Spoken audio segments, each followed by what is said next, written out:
시어머니가 며느리에게 준 돈, 무려 8천만 원이었습니다. 그런데 그 며느리가 하와이에서 골프를 치고 있었다는 사실, 여러분은 믿으시겠습니까? 강서구 목동에 사는 박영숙 씨, 올해 72살입니다.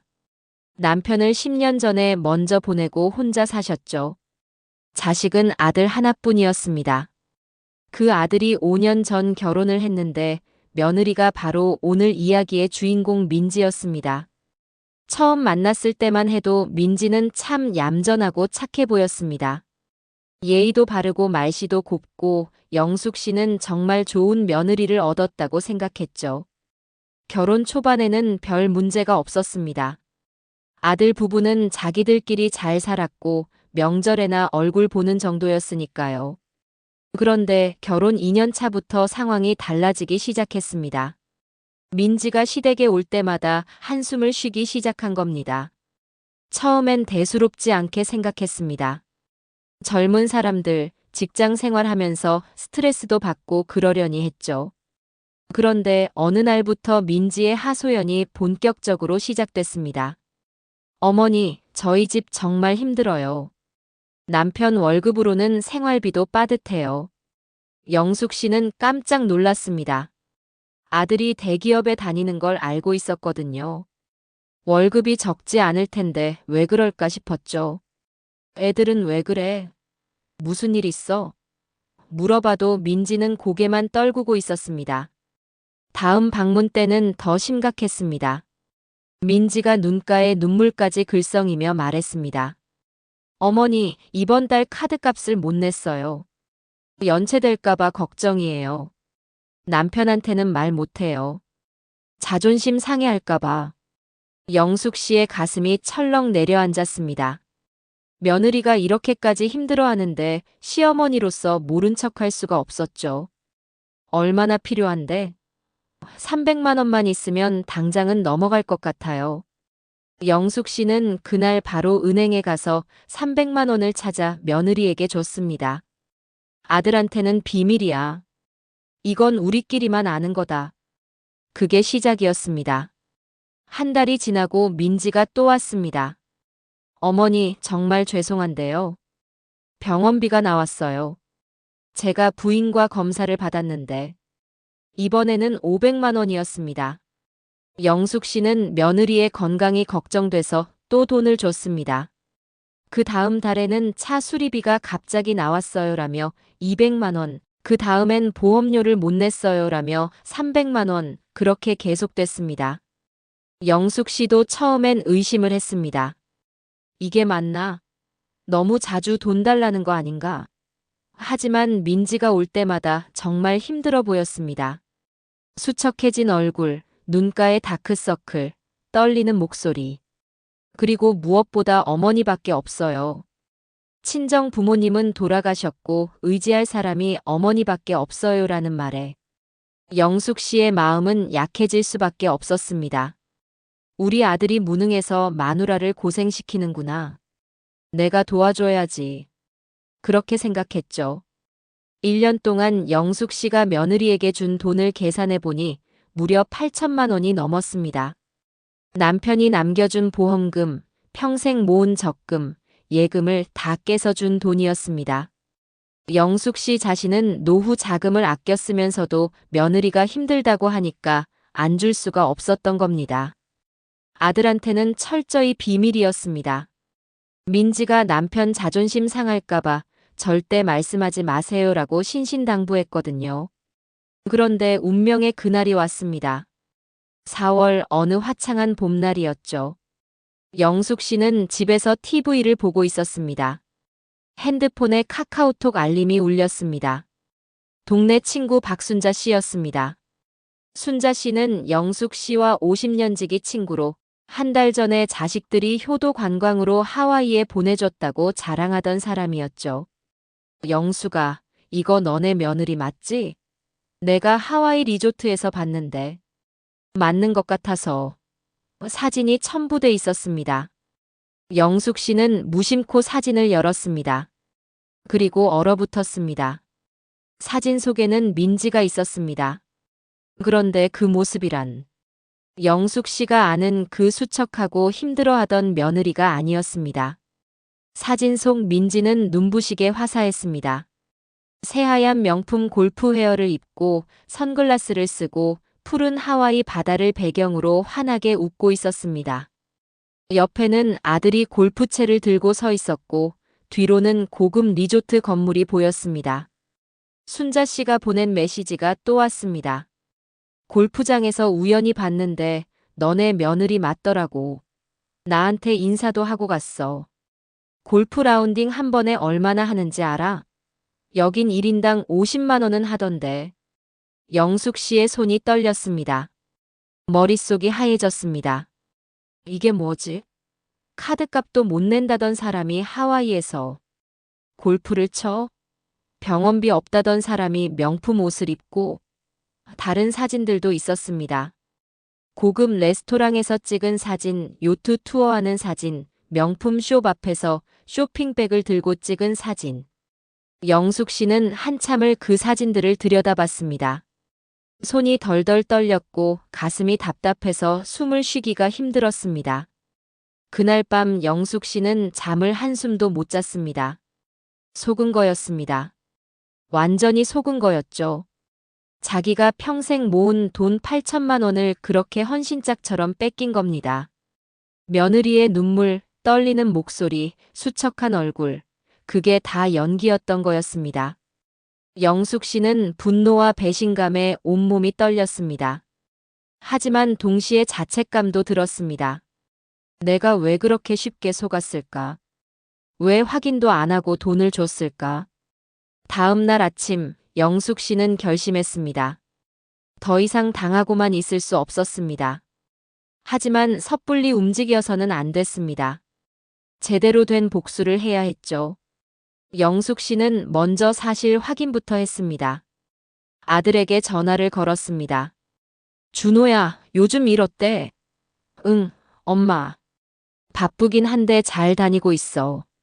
그래, 민지는? 민지도 잘 있어. 얼마 전에 휴가 내서 여행 다녀왔거든. 어디? 하와이요. 회사에서 인센티브 받아서 다녀왔어. 인센티브. 회사에서 받은 돈으로 다녀온 여행이라는 겁니다. 그럼 카드값 못 냈다던 건 뭐였을까요? 병원비는? 차 수리비는? 다 거짓말이었습니다. 영숙 씨는 목소리를 가다듬으며 물었습니다. 민지 요즘 힘든 일 없대? 힘든 일? 없는데. 오히려 요즘 승진해서 좋아하던데. 승진까지 했다는 겁니다. 영숙 씨는 더 이상 참을 수가 없었습니다. 전화를 끊은 영숙 씨는 바로 노트북을 켰습니다. 인터넷에서 상속 변호사를 검색했습니다. 70대 노인이 컴퓨터를 다루는 게 서툴렀지만 며느리에게 당한 분노가 그걸 극복하게 만들었습니다. 몇 군데 법률사무소에 전화를 했고 그중 한 곳을 방문했습니다.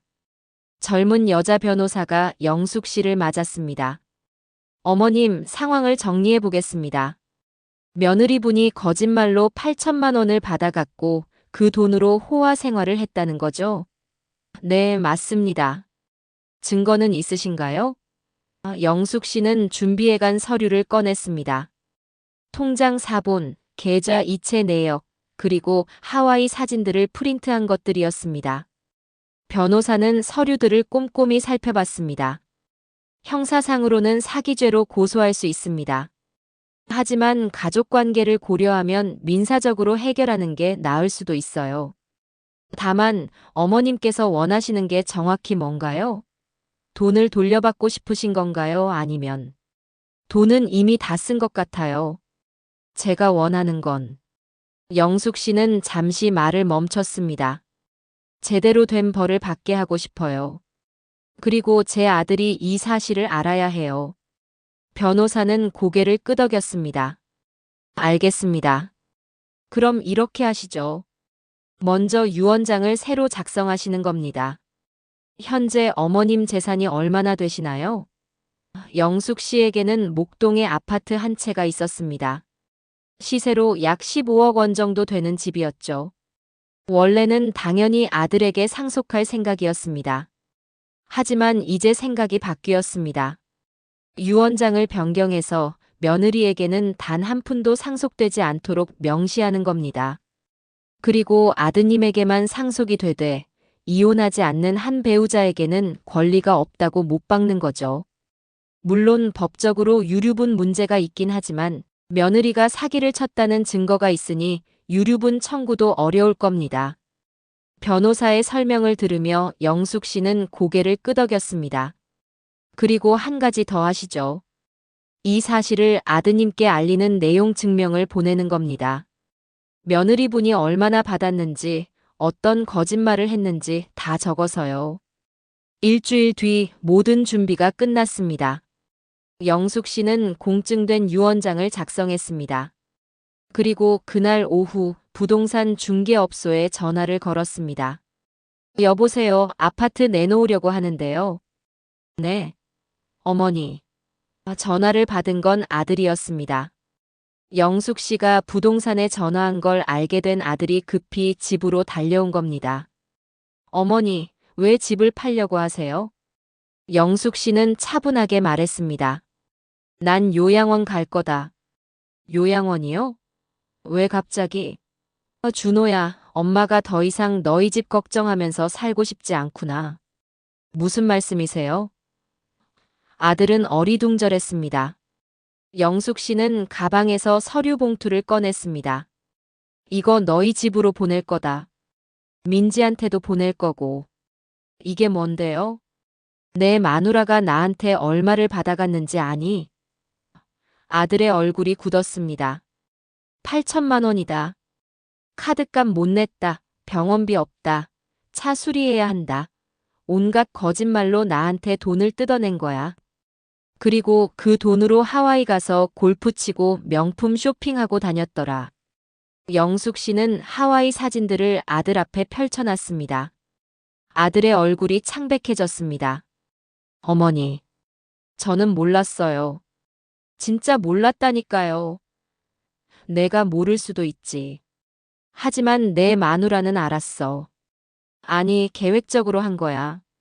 나한테 매번 남편한테는 비밀로 해달라고 했거든. 자기가 독립적으로 해결하고 싶다면서. 아들은 고개를 떨궜습니다. 어머니, 제가 어떻게 해야 할까요? 그건 내가 결정할 일이다. 다만 엄마는 이제 너희한테 더 이상 돈 한 푼 안 준다. 그리고 유언장도 바꿨어. 상속 변호사도 선임했고. 상속 변호사요? 그래. 이제 내 마누라한테는 내 재산 중 단 한 푼도 안 가. 법적으로 완벽하게 막아뒀어.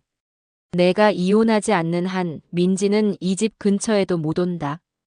바로 그날 저녁 민지에게 등기우편이 도착했습니다. 변호사 사무소에서 보낸 것이었죠. 민지는 두툼한 봉투를 받고 의아해했습니다. 뜯어보니 서류가 가득 들어 있었습니다.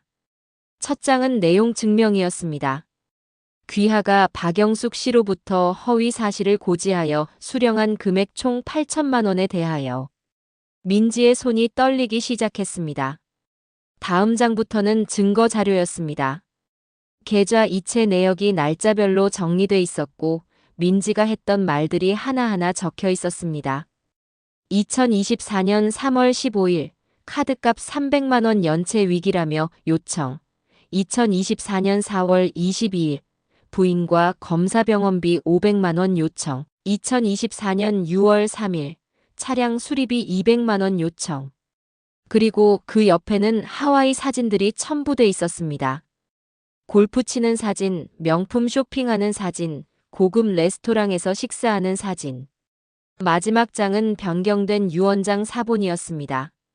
법무법인 도장이 선명하게 찍혀 있었고 공증 확인서도 첨부돼 있었습니다. 민지는 유언장 내용을 읽었습니다. 본인 박영숙은 다음과 같이 유언한다. 1. 목동 소재 아파트는 아들 이준호에게 단독 상속한다. 2. 며느리 김민지는 본인을 기망하여 8천만 원을 편취하였으므로 어떠한 상속 재산에도 권리를 주장할 수 없다. 3.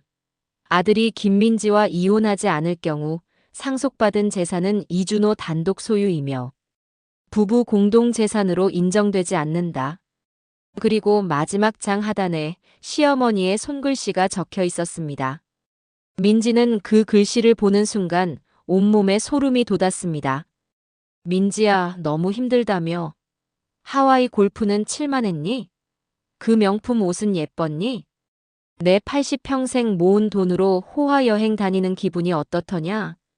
이제 진짜 돈 없이 살아봐라. 거짓말의 대가는 혹독하단다. 난 내가 처음부터 마음에 안 들었던 건 아니야. 오히려 좋은 며느리라고 생각했지. 하지만 내가 날 이용했어. 노인네 하나 속이는 건 쉬웠겠지. 눈물 몇 방울 흘리고 불쌍한 척하면 돈이 술술 나왔으니까. 그런데 말이다. 세상에 공짜는 없어.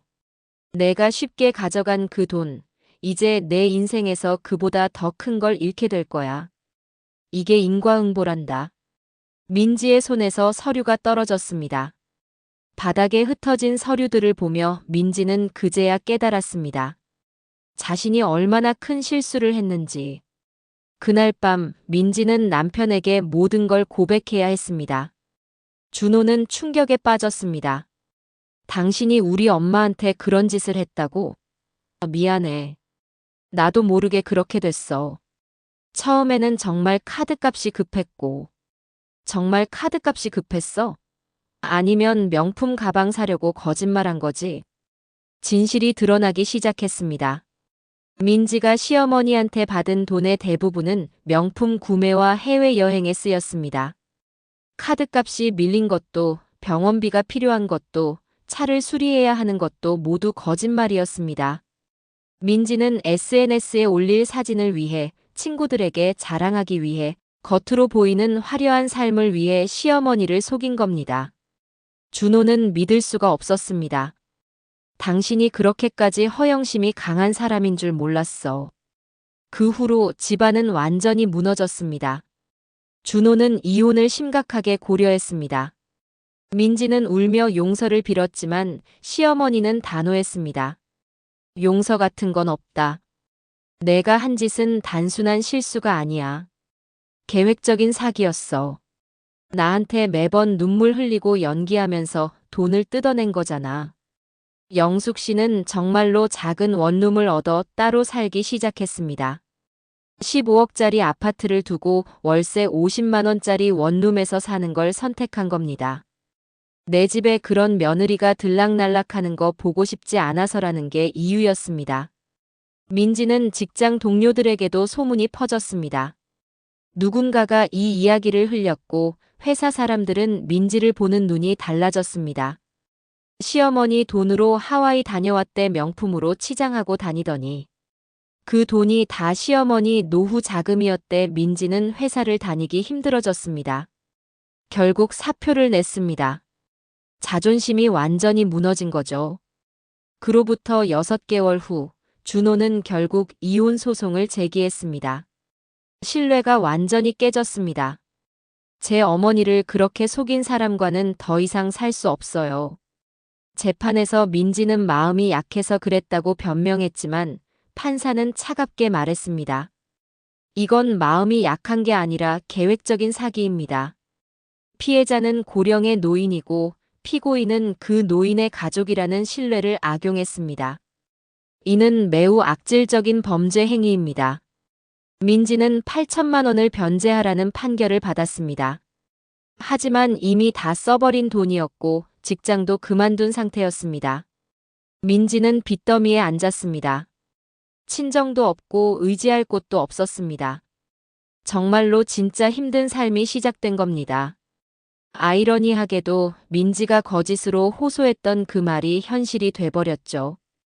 영숙 씨는 원룸에서 조용히 살았습니다.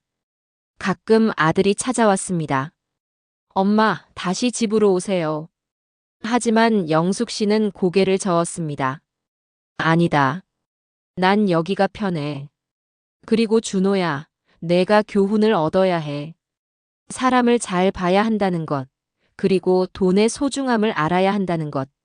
아들은 고개를 숙였습니다. 자기도 책임이 있다는 걸 알았습니다. 아내가 어떤 사람인지 제대로 몰랐고 어머니가 힘들어하는 걸 눈치채지 못했으니까요. 이혼 판결이 나고 1년 후 준호는 어머니를 찾아왔습니다. 엄마, 이제 집으로 돌아오세요. 민지는 완전히 정리됐어요. 영숙 씨는 한참을 아들을 바라봤습니다. 준호야, 엄마가 이렇게 산 건 너한테 벌을 주려던 게 아니야.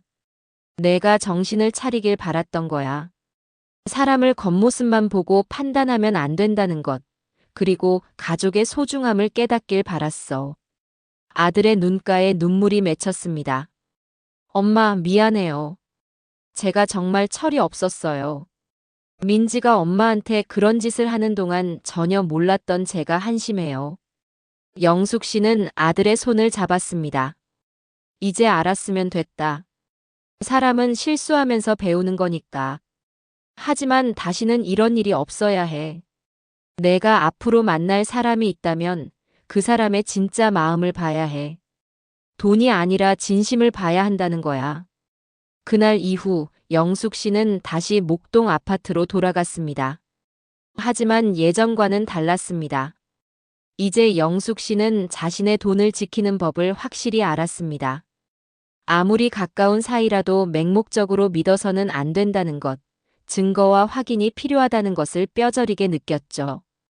영숙 씨는 이 경험을 동네 친구들에게도 말했습니다. 여러분들도 조심하세요. 며느리든 사위든 아무리 가까운 사람이라도 돈 문제는 확실히 하셔야 해요. 저처럼 당하지 마세요. 그 이야기를 들은 동네 어르신들이 고개를 끄덕였습니다. 실제로 비슷한 경험을 한 사람들이 많았습니다. 자식들한테 속아서 재산을 빼앗긴 경우, 며느리나 사위한테 이용당한 경우, 그런 이야기가 하나둘씩 나왔습니다. 영숙 씨는 깨달았습니다. 자기만 당한 게 아니구나. 많은 노인들이 이런 식으로 당하고 있구나. 한편 민지는 어떻게 됐을까요? 민지는 8천만 원의 빚을 갚기 위해 아르바이트를 여러 개 해야 했습니다. 한때 명품으로 치장하고 하와이에서 골프를 치던 그 사람이 이제는 편의점에서 야간 근무를 하고 식당에서 설거지를 했습니다. 친구들은 하나둘 떠나갔습니다. SNS에 올렸던 화려한 사진들은 이제 민지를 비웃는 것처럼 느껴졌죠.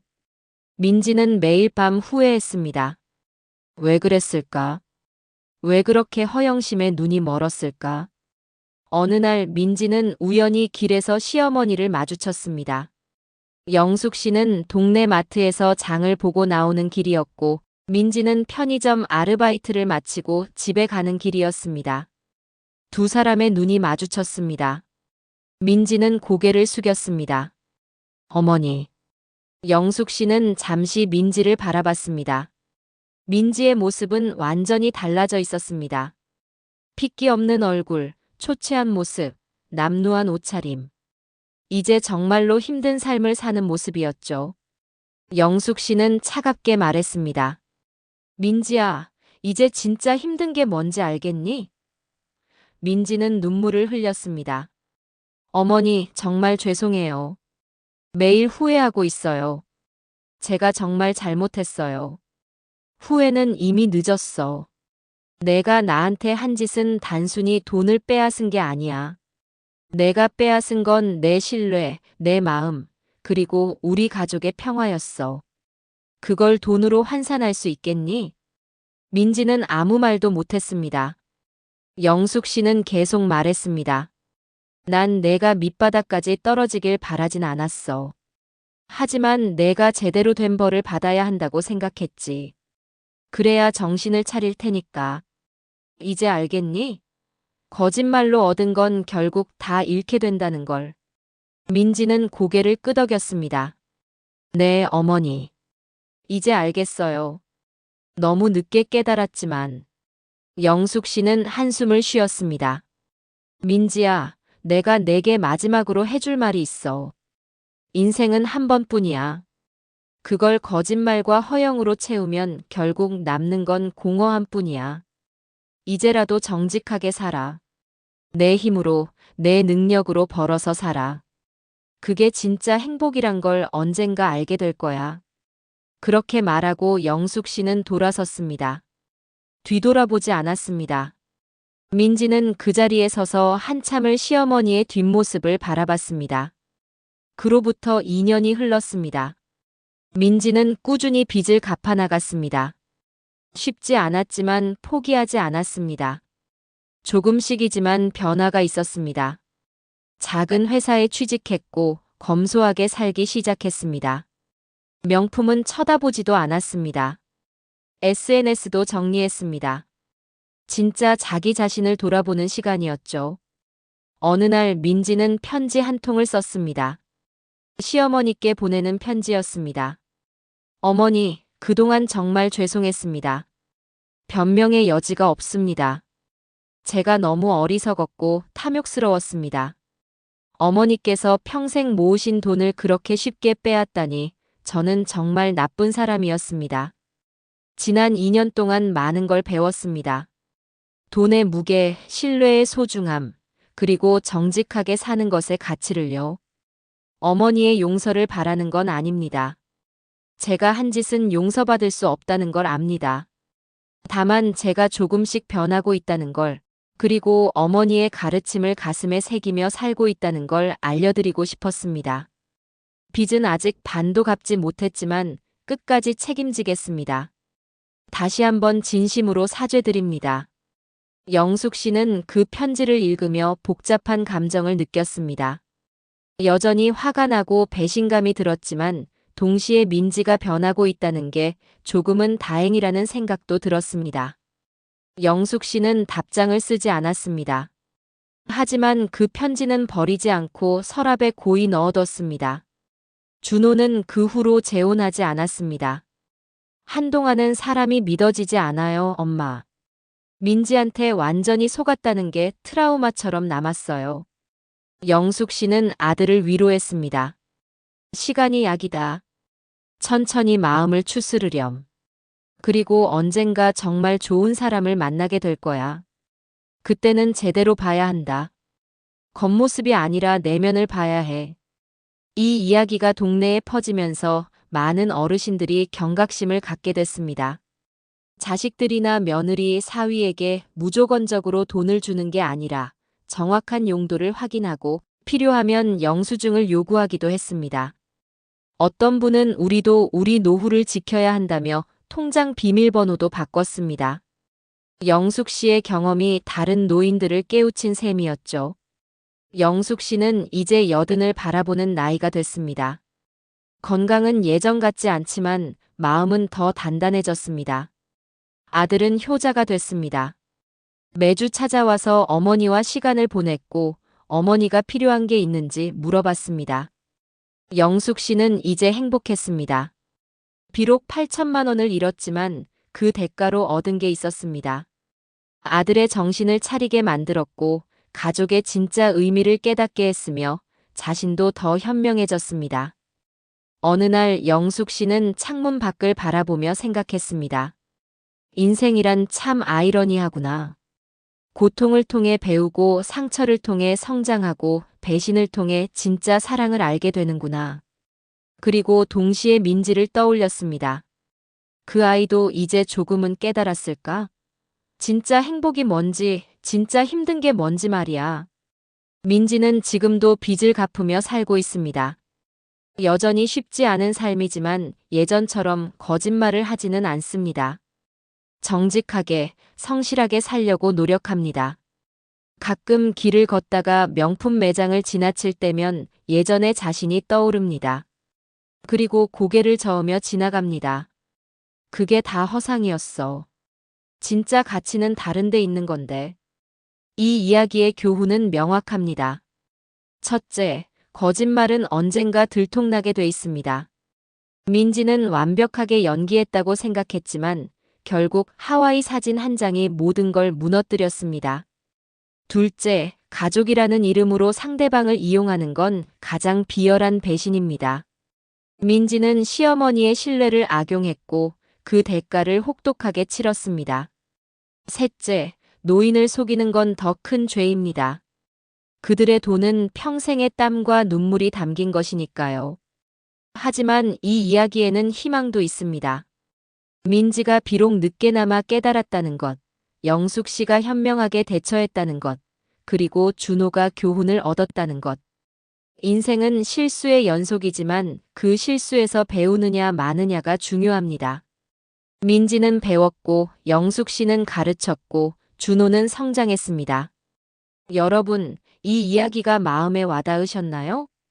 혹시 주변에 비슷한 경험을 하신 분이 계신가요? 아니면 지금 이런 상황에 처해 계신가요? 이 영상이 조금이라도 도움이 되셨다면 좋아요 버튼을 눌러주세요. 그리고 구독 버튼도 꼭 눌러주시길 부탁드립니다. 여러분의 구독과 좋아요가 저희에게 큰 힘이 됩니다.